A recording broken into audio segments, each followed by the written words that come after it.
Dalam kunjungannya ke Brazil, Presiden Prabowo disambut upacara militer.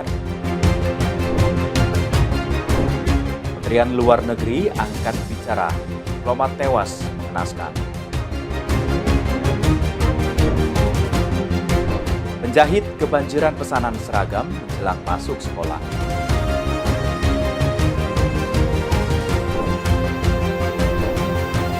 Halo, selamat sore pemirsa. Apa kabar Anda? Hari ini Anda menyaksikan Berita Nasional Petang edisi Kamis 10 Juli 2025. Selain beberapa informasi tadi, kami juga masih ragam informasi menarik lainnya. Bersama saya Ishakan, kita simak Berita Nasional Petang selengkapnya.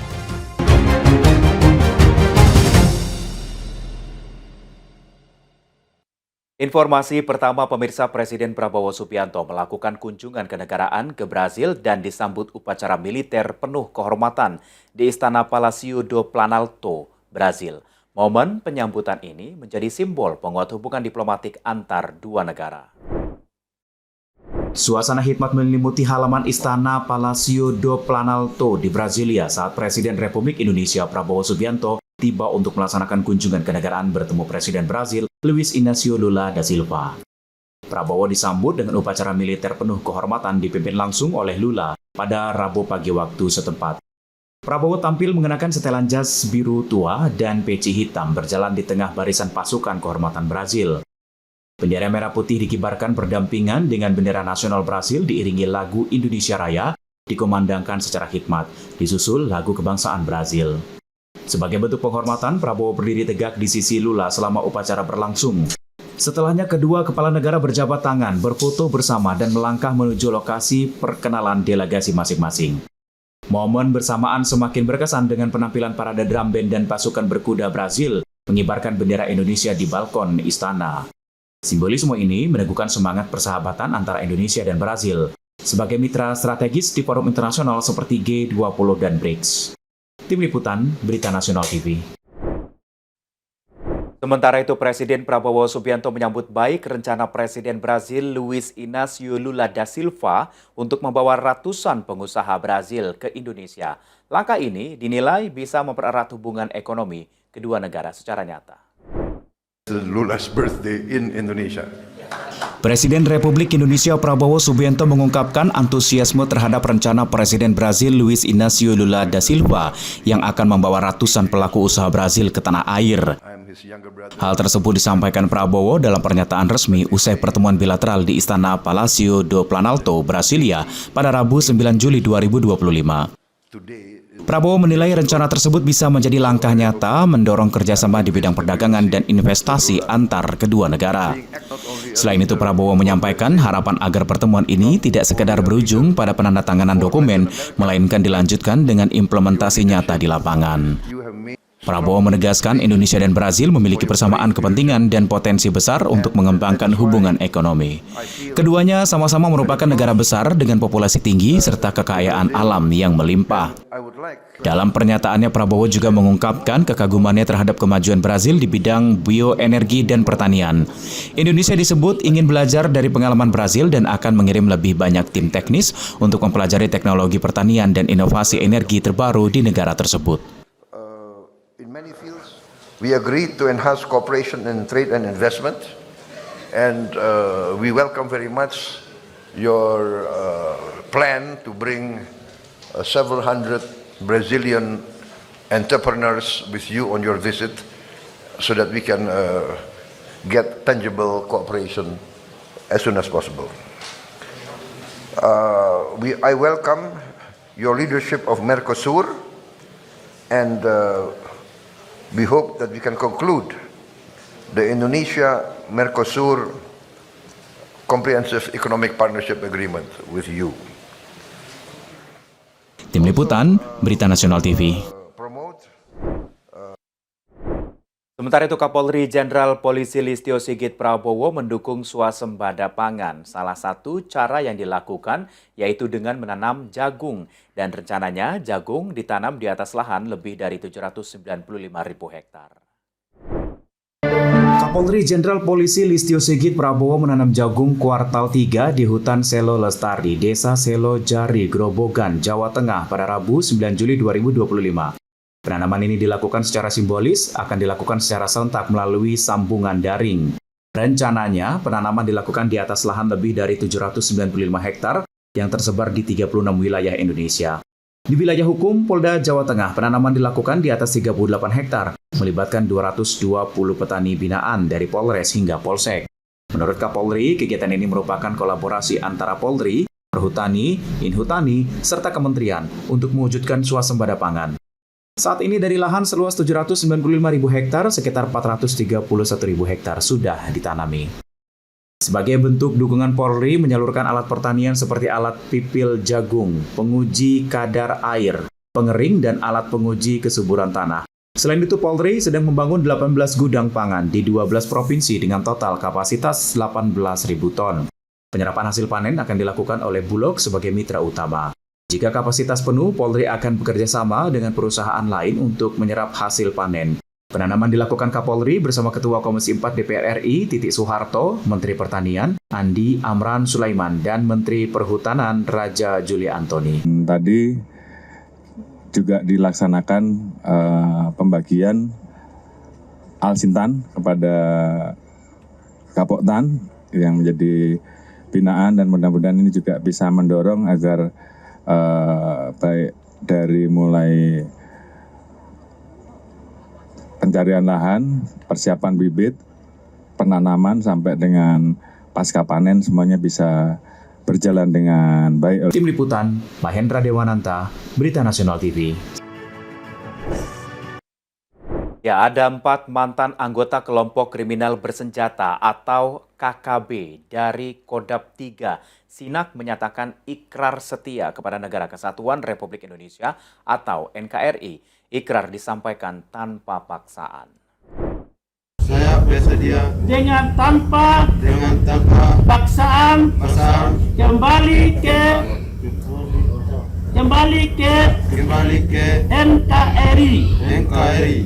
5. 4 mantan anggota kelompok kriminal bersenjata atau KKB, bagian dari kelompok pimpinan Tenius Kulua dan Kalenak Murib, menyatakan ikrar setia kepada Negara Kesatuan Republik Indonesia atau NKRI dan meninggalkan jalan kekerasan. Mereka adalah Enden Tabuni alias Petiago, Erenus Tabuni alias 9, Kilistu Murib, dan Yopi Tabuni. Ikrar dibacakan secara langsung dan ditandatangani di hadapan petugas keamanan, pemerintah daerah, tokoh agama, dan adat setempat. Dengan penuh kesadaran dan tanpa ada tekanan. Prosesi berlangsung aman dan penuh haru di halaman Markas Koramil, Distrik Sinak, Papua Tengah pada Rabu siang 9 Juli 2025. Pernyataan ikrar diharapkan menjadi titik balik kelompok lain untuk turut serta dalam upaya perdamaian dan meninggalkan aksi kekerasan karena bisa mengganggu stabilitas keamanan. Tim Liputan, Berita Nasional TV. Erenus Tabuni alias 9. Yopi Tabuni. Kilistu Murib. Ya, Satgas Damai Kartens membekuk 2 laki-laki yang diduga terlibat transaksi jual beli senjata ilegal di Wamena, Papua Pegunungan. 2 tersangka tertangkap tangan terlibat transaksi jual beli amunisi ilegal di Wamena Jaya Wijaya, Papua Pegunungan adalah Laode Sultan Zaldi Saim dan Praedi Wamimbo alias Kenyam. Keduanya ditahan di Rutan Polda Papua. Selanjutnya proses hukum dilimpahkan ke tahap kedua, Kejaksaan Negeri Wamena. Tersangka berikut barang bukti diserahkan ke Kejaksaan, lalu ditahan di Lembaga Pemasyarakatan Kelas 2B Jaya Wijaya. Proses penyerahan berlangsung aman dan lancar dengan pengawalan ketat petugas keamanan. Tim Liputan, Berita Nasional TV. Jangan beranjak, pemirsa, informasi lainnya akan kami hadirkan usai jeda. Tetaplah bersama kami.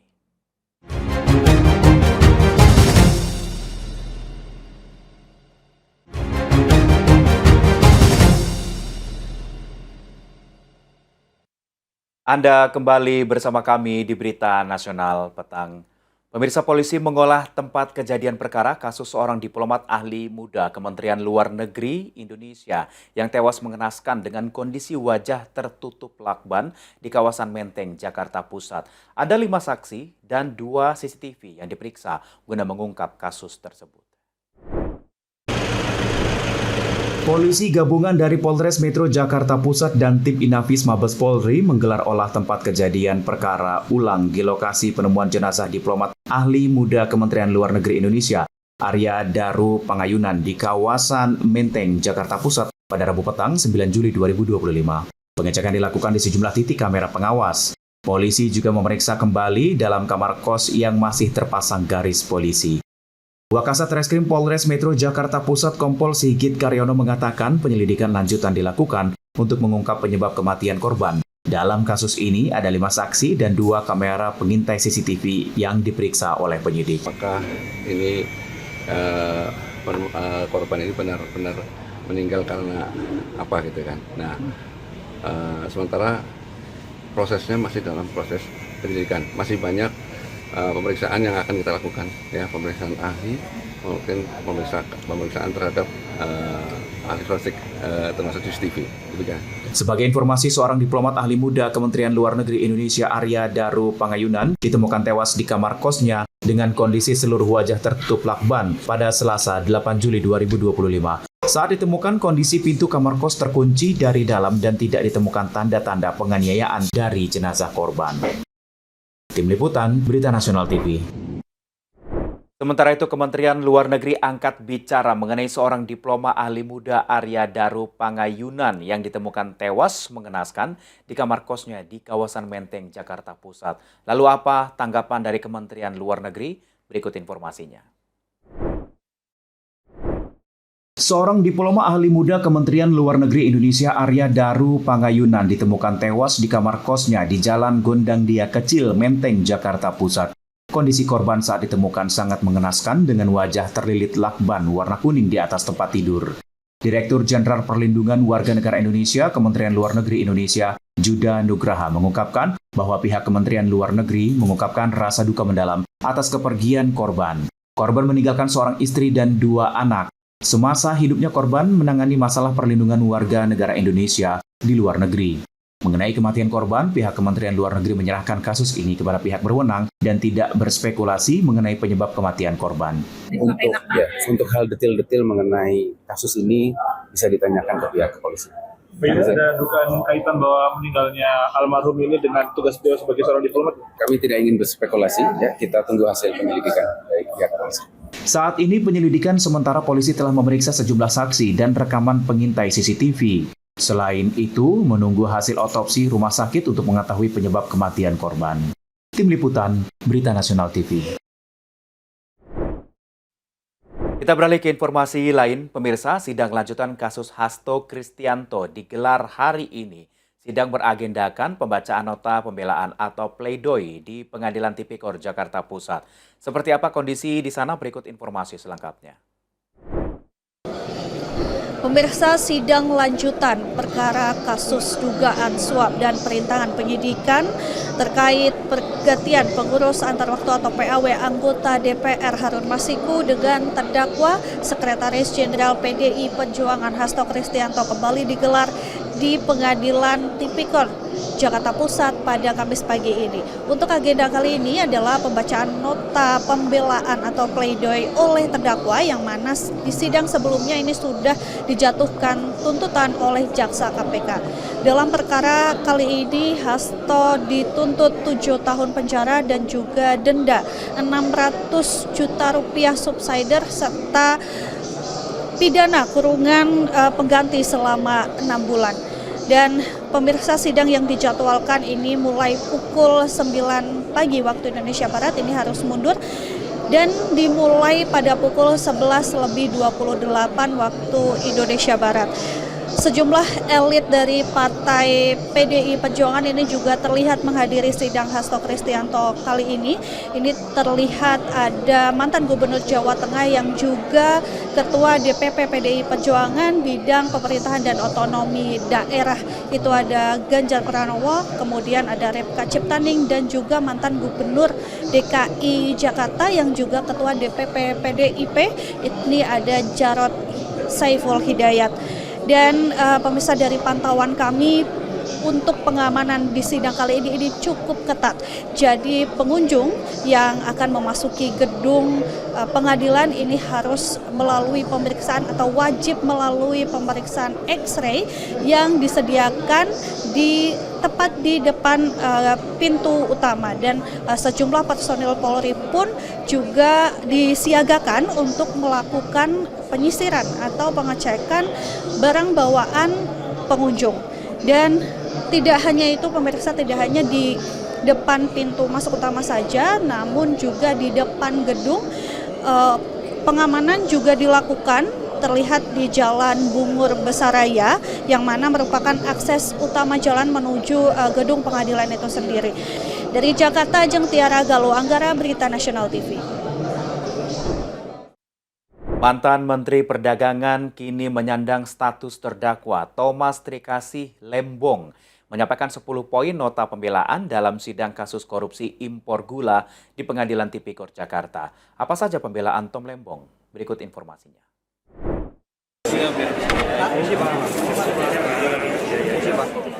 Mantan Menteri Perdagangan saat ini penyandang status terdakwa Thomas Trikasih Lembong membacakan pledoi atau pembelaan diri di Pengadilan Tipikor Jakarta pada Rabu 9 Juli 2025. Dalam pembelaannya, Tom menyodorkan 10 poin argumen yang ia nilai mampu membantah seluruh tuduhan Jaksa Penuntut Umum atau JPU. Di kesempatan ini, Tom menegaskan tidak pernah menerima uang baik sebelum maupun sesudah menjabat. Tom menyebut kebijakan yang diambilnya saat itu merupakan kelanjutan dari program pemerintah sebelumnya. Lebih jauh, Tom membantah telah merugikan petani atau negara. Menurut Tom, kebijakan dikeluarkannya dinilai menstabilkan pasar. Tom Lembong juga mengkritisi perhitungan kerugian negara yang dinilai tidak valid, berubah 45% dan tidak memiliki dasar perhitungan yang kuat. Sebelumnya JPU menuntut Tom Lembong 7 tahun kurungan badan. Menurut jaksa, Tom memberikan izin impor gula tanpa rekomendasi dari Kementerian Perindustrian dan menyebabkan kerugian negara lebih dari 578 miliar rupiah. Kemudian langsung di tuduhan nomor 6, penuntut menuduh saya menunjuk sebuah BUMN, yaitu PT PPI. Jadi, di tuduhan nomor 5, saya bersalah karena tidak tunjuk BUMN. Di tuduhan nomor 6, saya bersalah karena tunjuk BUMN. Saya jadi teringat sebuah pernyataan, yaitu sudah, tapi belum, dan iya, tapi tidak. Sahna Sairus, Anggada Agung, Berita Nasional TV. Mantan Gubernur DKI Jakarta Anies Baswedan hadir di sidang kasus korupsi impor gula dengan terdakwa mantan Menteri Perdagangan Tom Lembong di Pengadilan Tipikor Jakarta. Lantas apa tujuan Anies datang ke persidangan? Informasinya untuk Anda. Mantan Gubernur DKI Jakarta Anies Baswedan datang menghadiri sidang kasus dugaan korupsi impor gula dengan terdakwa mantan Menteri Perdagangan Thomas Trikasih Lembong di Pengadilan Tipikor Jakarta Rabu 9 Juli 2025. Sidang beragendakan pembacaan pledoi atau pembelaan dari terdakwa.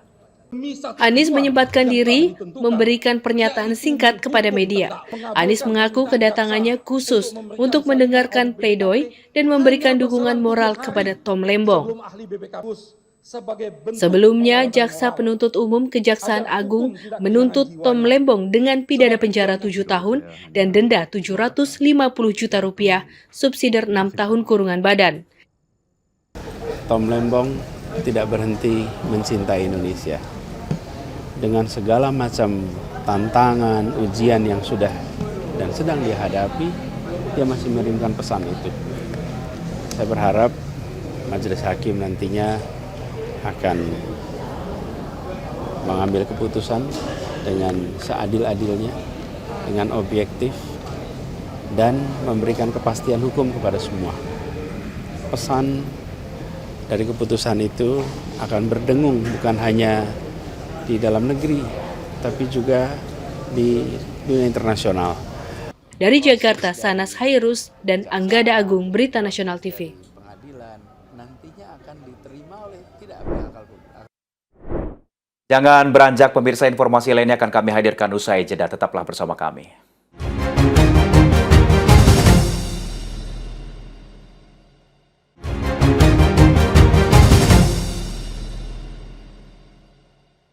Terima kasih Anda masih bersama kami di Berita Nasional Petang.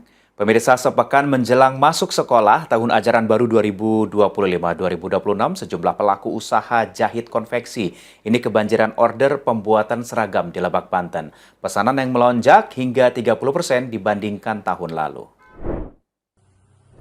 Tahun ajaran baru masuk sekolah 2025-2026, tinggal menghitung hari.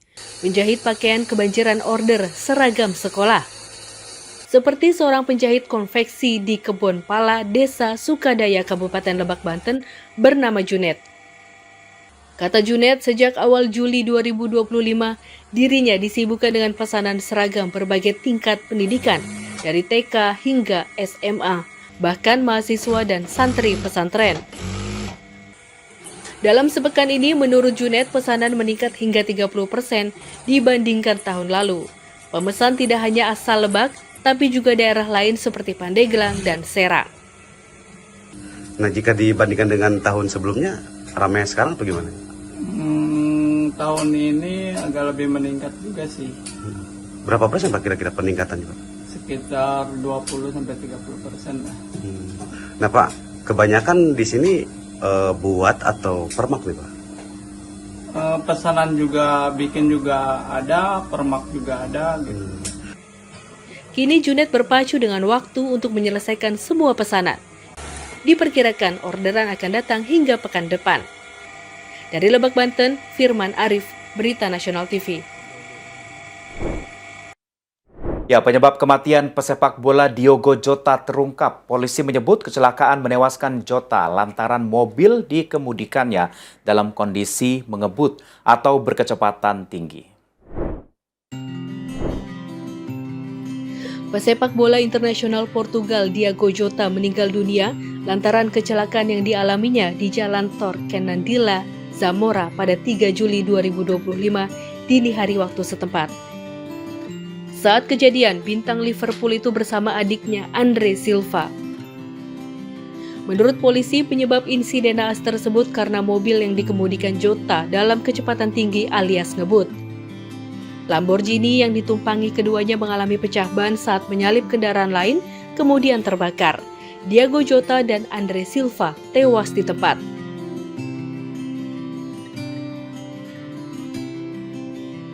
Penggemar sepak bola berkabung. Menurut Garda Sipil Spanyol, laporan kecelakaan Diogo Jota belum sepenuhnya rampung. Berdasarkan hasil pengujian, Jota memang dikemudi dan mengendarai dengan kecepatan tinggi. Jota meninggalkan seorang istri dan 3 anak. Kedua jenazah diamankan di Gondomar dekat Porto, Portugal, 2 hari setelah kepergian Jota untuk selama-lamanya. Diogo Jota tutup umur di usia 28 tahun. Sebelum meninggal dunia, Jota merampungkan pernikahan 2 minggu sebelumnya. Ya, pemirsa, informasi tadi juga sekaligus mengakhiri perjumpaan kita di Berita Nasional Petang kali ini. Saya Ishakan, yang mewakili seluruh kru dan kerabat kerja yang bertugas pamit dari hadapan Anda. Selamat petang dan sampai jumpa.